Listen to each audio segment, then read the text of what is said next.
The writers can even rename the characters Pappu or Pinky and start a different franchise altogether. At least we, the viewers, can live happily with the memories of 2005.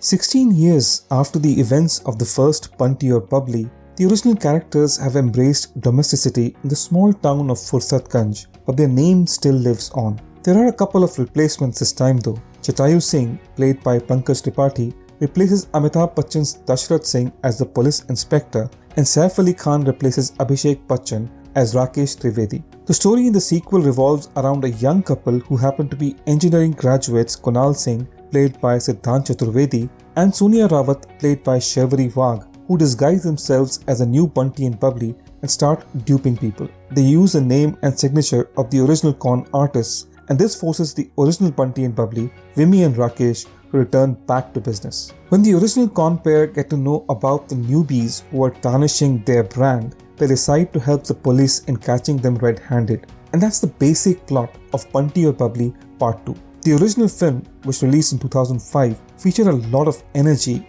trend-setting costume design by Aki Narula, and fantastic music by Shankar Ehsaan Loy, which included the iconic item song Kajrare. And I haven't even spoken about the original cast, which was pretty much spot on. The original Bunty and Babli worked for several reasons. Apart from the great music, one of the primary reasons was that it tapped into the frustrated aspirations of small-town India. But that year was 2005, and now, in 2021, millennials aspire to be woke, and conning is probably not something that fits that bill. And that's why there has to be a noble end to their means. The original Bunty Aur Babli were also not bad people. They mostly looted the corrupt, and the script made sure that nobody ever got physically hurt as part of their cons. But in the sequel, director Varun Sharma goes 2 steps further. The new Bunty and Babli are sanskari, woke millennials who happen to be do-gooders, exposing corrupt ministers and donating food to poor people. The new Babli even has dreams of setting up her own startup. They are apparently forced into a life of crime because despite their fancy engineering degrees, they just couldn't find a job. The forced morality of these characters makes the whole setup essentially a big farce. Before we go ahead, I'd like to say thank you to all my viewers who are still watching. I know it's super annoying to hear the words like and subscribe, but that's the only way I get to know that I'm on the right path. So, dear viewers, only and only if you think my videos add some value to your time, please smash the like and the subscribe buttons.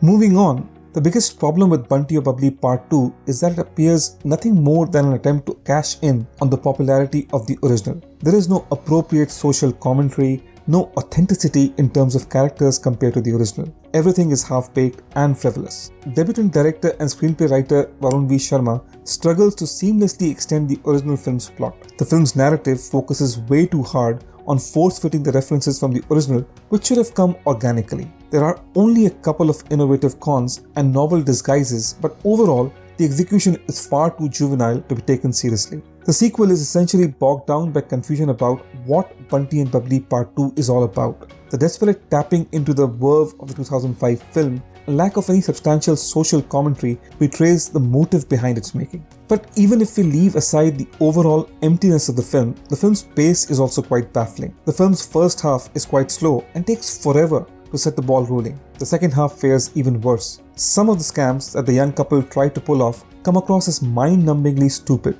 Imagine selling a trip to a fake country to some sex-starved, pot-bellied men, or leasing the holy Ganges to unsuspecting people. You can roll your eyes only so often. Moreover, unlike the original Bunty and Babli, Siddhant and Sharvari's characters have no convincing backstories that would keep the audience interested. Director Varun V. Sharma was apparently so busy drawing comparisons with the original film that he totally forgot about the characters in the sequel. And that's a real shame. Speaking of performances, Saif Ali Khan tries a little too hard to fill in as a surrogate to Abhishek Bachchan's character. His accent also comes across a bit artificial at times. He fails to capture the rusticness of small-town northern India, which is something I'm not a fan of. It's 2021 and a little bit of research into the character is the norm, not the exception. Pankaj Tripathi looks like he jumped straight out of the film Ludo and landed on the sets of this film. And that's unfortunately not a compliment. He isn't half as funny as he was in Ludo, and his talent hasn't been put to good use in this film. The only saving grace in the film is Rani Mukerji.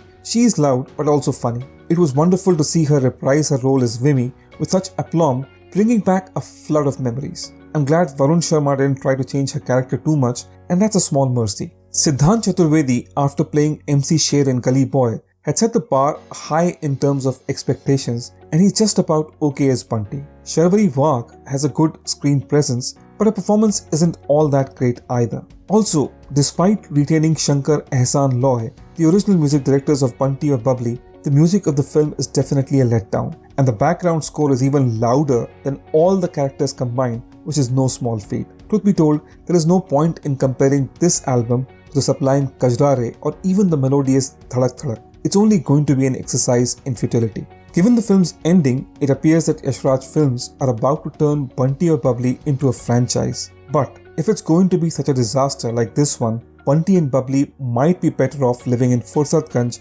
forever. The writers can even rename the characters Pappu or Pinky and start a different franchise altogether. At least we, the viewers, can live happily with the memories of 2005. My concluding thoughts about Bunty Aur Babli 2 are that the film had potential given the backdrop of the original and its huge success, but the pedestrian writing and lack of originality have turned it into a tedious bore. Debutant director and writer Varun V. Sharma appears to be motivated by the promise of money that a sequel brings to the box office at the cost of extending the original film's promise. Stripping away the original film's roots, the sequel feels like a real con job, unlike the fake cons depicted in the movie. Watch it if you happen to be a die-hard Rani Mukerji fan, and even then, I would urge you to exercise caution and stay away. It's best to watch the original on a loop than to feel betrayed by its inept sequel. I'm going to go with 2 stars out of 5 Bunty Aur Babli 2. So that's a wrap guys, and I hope you've enjoyed listening to my review of Bunty Aur Babli Part 2. Let me know in the comments below